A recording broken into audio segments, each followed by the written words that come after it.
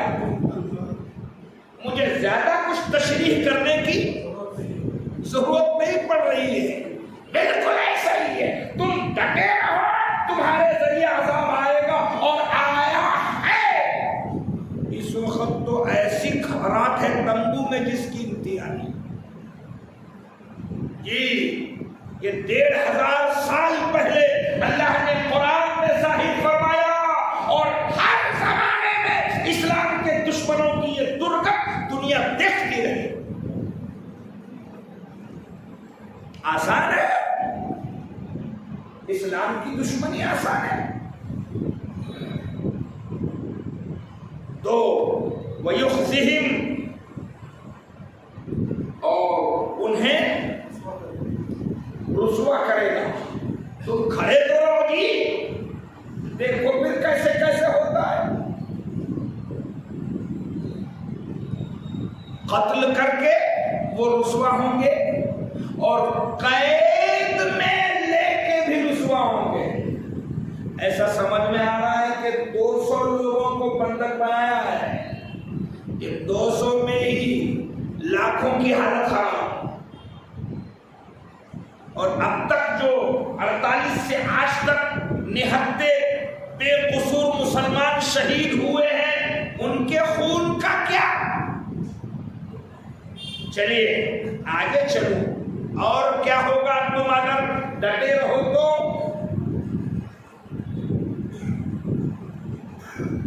وَيُخْزِهِمْ اور انہیں رسوا کرے گا، وَيَنْصُرْكُمْ عَلَيْهِمْ۔ اس میں تو روح پھونک دی گئی اس جملے میں۔ تم ڈٹے رہو جی، اگر تم مقابلے کے لیے آگے نکل گئے تو پھر یہ بشارت سنو، اللہ فرما رہا ہے، اور تمہیں ان کے مقابلے میں اللہ کی مدد ملے گی۔ وَيَنْصُرْكُمْ اللہ تمہاری مدد کرے گا، کس کے مقابلے میں؟ عَلَيْهِمْ ان کے۔ یہ انعام ہے، تم ڈٹے رہو، انعام غیبی آئے گا۔ سوچ سکتے ہو مٹھی بھر صرف جن کے پاس کھانے کو نہیں، پینے کو نہیں، سوچ سکتے ہو 10 دن سے تو چیخ رہا ہے حماس کو ایسا کر دیا، ویسا کر دیا، ویسا کر دیا، چیخنا روز ہے، اور حملے جب ختم ہو گیا تو یہ کہاں ہے؟ بات پھیل جائے گی۔ میں ترجمہ سنانا چاہتا ہوں۔ بات لفظ حماس سے مجھے کوئی دلچسپی نہیں، میں تو قرآن بول رہا ہوں۔ قرآن میں لفظ حماس کیوں آئے گا؟ پریکٹیکل جو تم دیکھ رہے ہو، ظالم کا حال اور جن پر ظلم ہو رہا ہے ان کا حال، یہ حالات حاضرہ کا پس منظر 1500 سال پہلے کی آیتوں کا خلاصہ پریکٹیکل بیان کرنا۔ سمجھ آ رہا؟ کوئی اس دشا بھول میں نہ رہے کہ آج کے پس منظر کا ذکر یہ امک نام سے قرآن میں ہے، نہ، یہ تو قیامت تک ایسا سچویشن جب آئے گا یہ قرآن اس وقت تشریح کر کے بتائے۔ چلیے، وَيَنْصُرْكُمْ عَلَيْهِمْ ہمت سے ڈٹے رہو، اللہ ان کے مقابلے میں تمہاری مدد فرمائے گا۔ اور سنیے، اور وَيَشْفِ صُدُورَ قَوْمٍ مُؤْمِنِينَ، تم ڈٹے رہو گی مدد بھی آئے گی، اور ایمان والوں کا جی ٹھنڈا کرے گا، ٹھنڈا کرے گا، وہ ٹھنڈا کرے گا، جی ٹھنڈا کرے گا، دل دل دل سکون پائے، اور جی کب سکون پائے گا؟ جب حقداروں کو حق مل جائے۔ جی کب سکون پاتا ہے؟ حق دینے سے، حق پانے سے، حق کی بلندی سے، اسلام کے غلبے سے، مقصد کے پورا ہونے سے، اللہ کا منشا پورا ہونے سے ایمان والوں کا جی سکون۔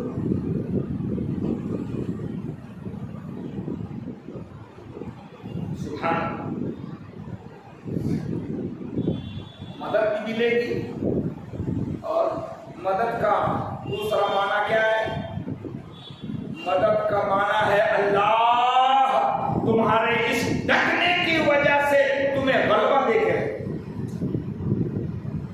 اور غلبہ ہوگا انشاءاللہ، ہمیشہ ہوا ہے، اب بھی ہوگا، اور جب بھی یہ سچویشن ہوگی اس وقت یہ آیت تسلی دے گی، حق والوں کو غلبہ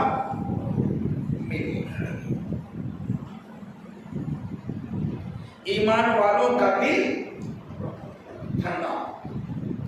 سنو، بات ختم نہیں ہوئی، اور بھی انعامات ہے ڈٹنے کے۔ کیا؟ آگے پڑھتا ہوں۔ وَيُذْهِبْ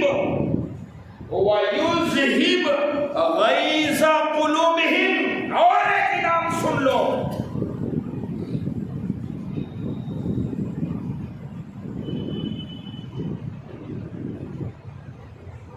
ان کے دلوں کی گھٹن دور فرمائے، دلوں کی گھٹن دور ہو جائے گی، وہ انعام دے گا تو گھٹن دور ہو جائے گی۔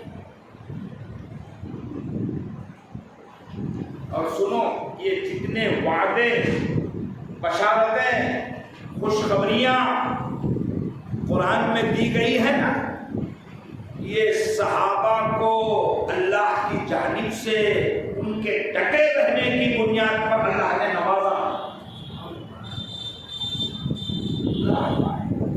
سارے کے سارے وعدے پورے ہوئے، اور حضور علیہ السلام نے جو جو خبریں بتائی تھی وہ سب صحیح ہوئی، اس وقت بھی صحیح ہوئی، اور اسی کے صدقے میں ہمارا ایمان ہے کہ اگر اہل ایمان صرف اللہ کی رضا کے لیے آگے بڑھیں گے تو آج بھی پوری ہوگی۔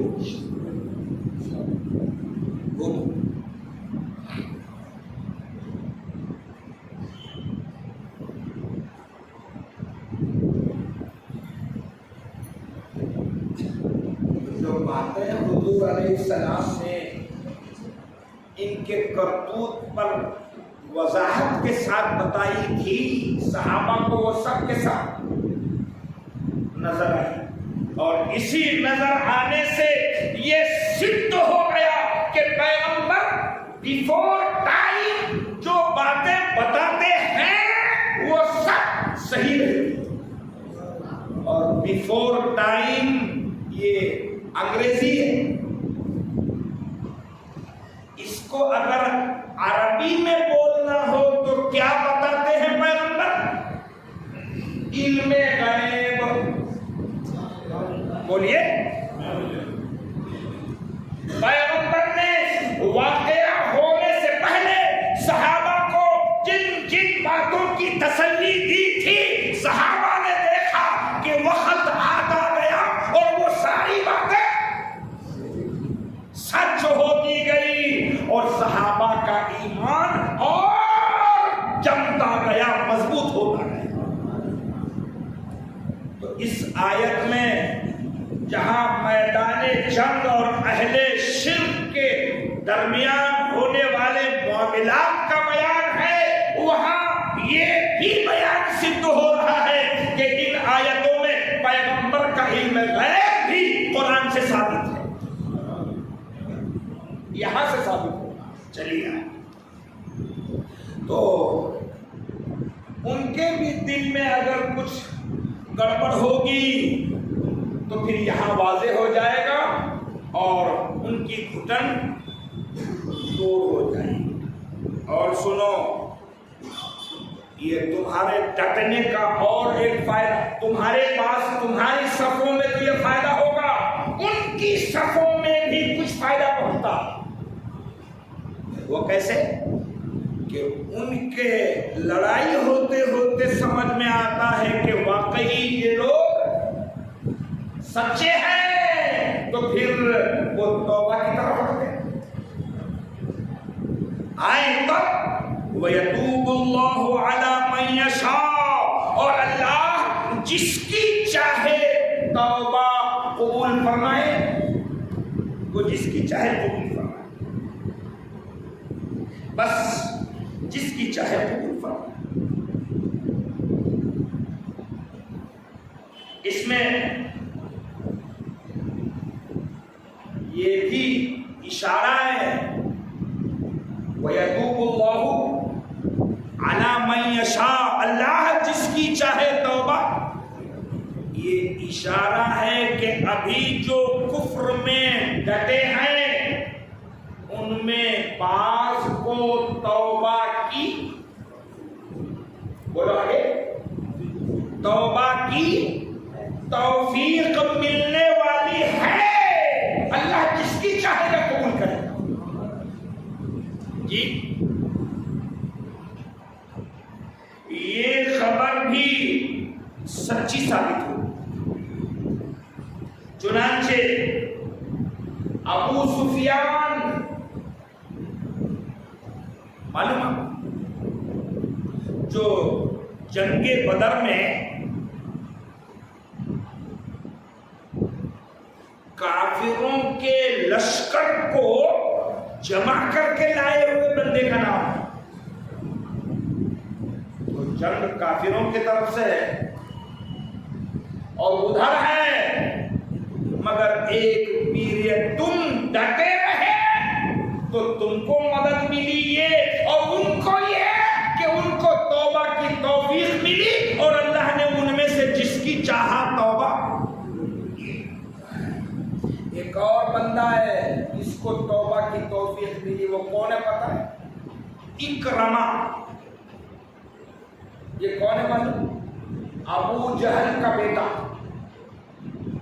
باپ کو توفیق نہیں ہوئی مگر بیٹے نے توبہ کر لی، اکرمہ۔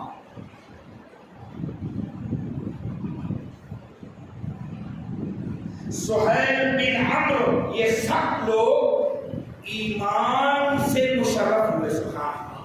اسی لیے قرآن نے کہہ دیا وَيَتُوبُ اللَّهُ عَلَىٰ مَن يَشَاءُ، اللہ جس کی چاہے توبہ۔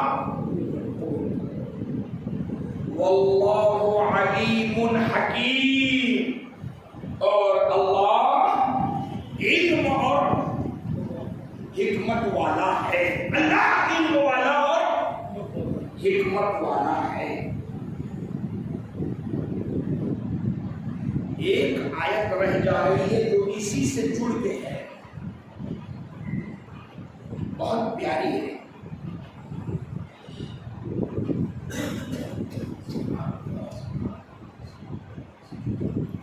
میں اس میں تھوڑا سا عقیدے کا بھی بیان ہے،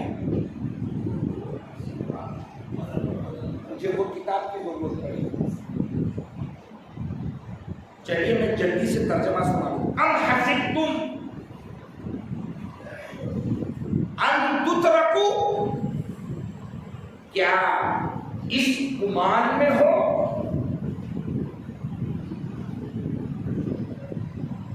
کہ یوں ہی چھوڑ دیے جاؤ گے؟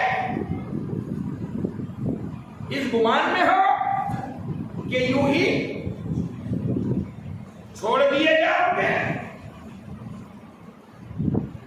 وَلَمَّا يَعْلَمِ اللَّهُ الَّذِينَ جَاهَدُوا مِنكُمْ، اور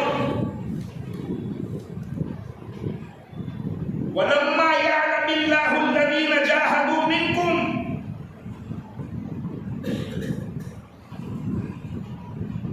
کیا اس گمان میں ہو کہ یوں ہی تم چھوڑ دیے جاؤ گے؟ وَلَمَّا يَعْلَمِ اللَّهُ الَّذِينَ جَاهَدُوا مِنكُمْ، اور ابھی اللہ نے پہچان نہ کرائی، اللہ نے ابھی پہچان نہیں کرائی، پہچان کرائی نہیں ابھی، کس کی؟ ان کی جو تم میں سے جہاد کریں گے۔ تم جتنے لوگ ہیں اللہ نے ابھی تم کو ایک دوسرے کی پہچان نہیں کرائی۔ جب جنگ کا پگل بجے گا، لوگ آئیں گے، اپنا اپنا نام لکھائیں گے، تو یہ جو جنگ کا قافلہ نکلے گا اب پہچان ہوگی کہ کون پیغمبر کے ساتھ جنگ میں ہے اور کون بولو نہیں۔ تو پہچان کرانا کس کو ہو رہا؟ تم کو۔ کون کرا رہا؟ اللہ۔ اللہ پہچان کرا دینا چاہتا ہے، اللہ تمہارے علم میں یہ بات بٹھانا چاہتا ہے کہ دیکھو زبان سے کلمہ پڑھنے والے کون ہیں اور عمل میں جنگ میں تمہارا ساتھ دینے والے۔ تو ابھی پہچان کرائی نہیں۔ اس ترجمے میں اللہ کی شان میں کچھ کمی ہے، یہی اعلیٰ حضرت کی ترجمے کا کمال ہے۔ اللہ نے ابھی تمہارے درمیان پہچان نہیں کرائی، اب یہ جنگ بندی ہو رہی ہے تو پہچان ہو جائے گی کون آ رہا اور کون نہیں آ رہا، تو یہ تم کو پہچان ہوگی۔ صحیح ہے؟ بندوں کو پہچان کرانے کے لیے یہ جنگ کا قانون آیا۔ اب اسی کا ترجمہ میں دوسری کتاب پڑھتا ہوں، اسی کا ترجمہ سنیے۔ وَلَمَّا يَعْلَمِ اللَّهُ الَّذِينَ جَاهَدُوا مِنكُمْ، حالانکہ اللہ نے ظاہر طور پر ان لوگوں کو تو دیکھا ہی نہیں جنہوں نے تم میں سے ایسے موقع پر جہاد کیا ہو۔ کیا ترجمہ پڑھے سنیں؟ اللہ نے ابھی دیکھا ہی نہیں تم میں جہاد میں کون جائے گا اور کون، اللہ نے دیکھا نہیں۔ ایسا اب کب دیکھی تو سمجھ رہے ہیں؟ اعلیٰ حضرت نے ترجمہ کیا اسی آیت کے ٹکڑے کا، تو یہ کہا کہ اللہ نے تمہارے درمیان تم کو پہچان نہیں کرائی۔ تمہارا وقت وقت پہ ہم نالج دیتے ہیں، اور یہ صاحب لکھ رہے ہیں کہ اللہ نے ابھی دیکھا ہی نہیں، تو ابھی اللہ کو دیکھنے کا مطلب کچھ کام ایسے ہیں جو اللہ سے وقت پہ کھلتے ہیں، پہلے سے معلوم، تو یہ عیب ہے۔ بولو بولو، یہ ترجمہ ہے مولانا اشرف علی تھانوی کا، وہی آیت ہے اور ترجمہ یہ ہے۔ تو وہ لکھ رہے ہیں اللہ نے ابھی دیکھا ہی نہیں، یہ جنگ کا اعلان اس لیے ہوا تاکہ اللہ دیکھ لے کون آنے والا اور کون معاذ اللہ نہیں۔ یہ سچ ہے کہ اللہ کو تو سب معلوم ہے، مگر یہ جو جنگ کی تیاری کر رہے ان کو اللہ پہچان کرانا چاہ رہا ہے کہ دیکھو تمہارے ساتھ منہ بولے کون ہے اور پریکٹیکل اللہ پہچان کرانا چاہتا ہے تمہاری۔ اس لیے آیت کا ترجمہ یہ ہے وَلَمَّا يَعْلَمِ اللَّهُ الَّذِينَ جَاهَدُوا مِنكُمْ، اور ابھی اللہ نے پہچان نہ کرائی ان کی جو تم میں سے جہاد کریں گے۔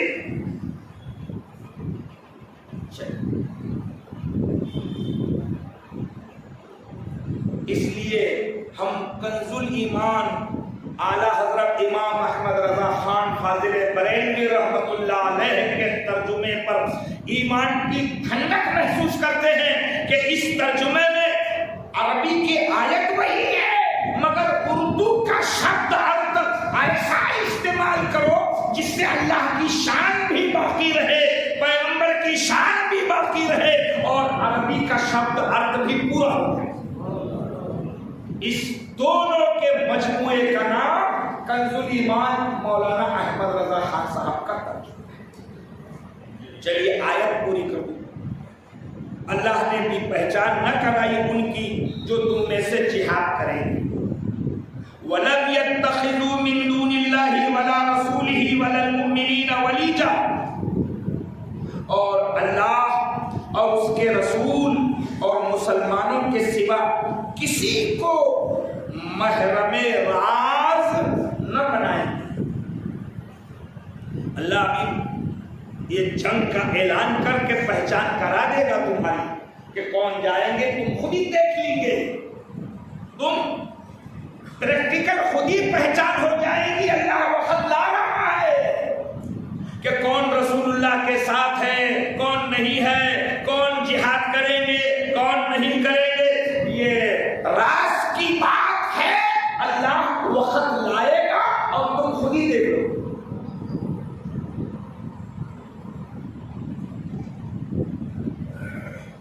چلیے واللہ خبیر بما تعملون، اور اللہ تمہارے کاموں سے خبردار ہے۔ اللہ کو سب پتا ہے تمہارے کام۔ بہرحال سورہ توبہ کے ان آیات کی تشریحات میں جو کچھ بھی قوانین باریکیاں آ رہی ہیں، جس کو پہلے سے آخر تک جو لوگ جڑ کے سن رہے ہیں ان کو یہ بات واضح ہو رہی ہے کہ قانون قرآن کے ایک ایک شبد کو جہاں جہاں پر جس انداز سے سمجھایا گیا وہی سچ، وہی حق ہے، اور ان آیتوں میں ایک بال برابر بھی کوئی پریشانی نہیں۔ اتنا گراؤنڈ ہے اس کے اندر، اس بیک گراؤنڈ کو سمجھنے کے بعد کسی کو ادروائز نہیں ہے، اور قرآن ادروائز بولنے کے لیے آیا نہیں، بلکہ جو دنیا میں ادروائز کر رہے ہیں ان کو ادروائز سے روکنے کے لیے قرآن ہے۔ اللہ پاک ہم سب کو قرآن کی گہرائی، قرآن کی سچائی پڑھنے، سمجھنے اور اسی سچائی کو دنیا تک پہنچانے کی توفیق عطا فرمائے۔ وآخر دعوانا ان الحمد للہ۔